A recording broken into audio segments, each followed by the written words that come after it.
আল্লাহ রাব্বুল আলামিন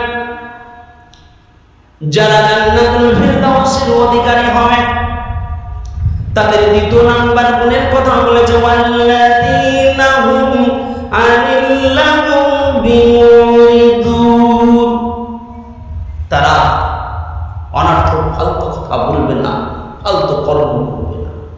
আর 3 নম্বর তাদের গুণ কি হবে জানেন? ওয়াল্লাযীনা হুম লিযাকাতি ফাইলুন, তাদের নিসাব পরিমাণ যখন মাল হয়ে যাবে তারা যাকাত আদায় করবে। কিন্তু আফসোসের বিষয়, মানুষ নামাজ পড়ছে, রোজা করছে, সব করছে, টাকা পুড়ে যাবে বলে যাকাত আদায় করে না। কিছু মানুষ আছে বড় লোক, অনেক অর্থের মালিক, সে নামাজ পড়ে 5 ওয়াক্ত, কিন্তু সে নামাজ পড়ে ঠিক মতো, কিন্তু যাকাত আদায় করে না।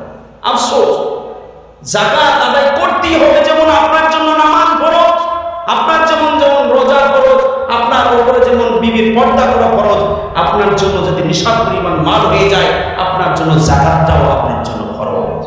যাকাত আদায় করতেই হবে আপনাকে, কেননা যাকাত আদায় না করলে সূরা তাওবার মধ্যে আল্লাহ রাব্বুল আলামিন ঘোষণা করে দিয়েছে আযাবের কথা।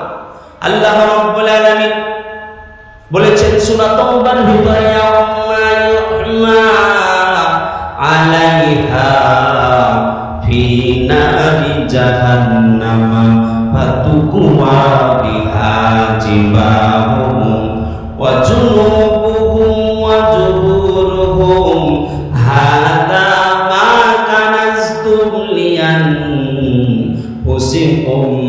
ফাযুকু মা কুনতুম তাকনিজুন।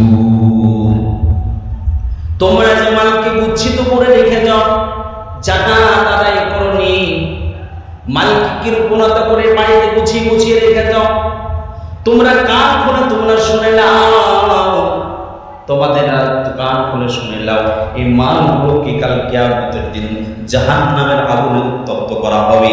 ওই মালগুলোকে নিয়ে ডান পাঁজরে ছাকা দেওয়া হবে, বলা হবে না তোমার মালের তুমি স্বাদ গ্রহণ তুমি করো।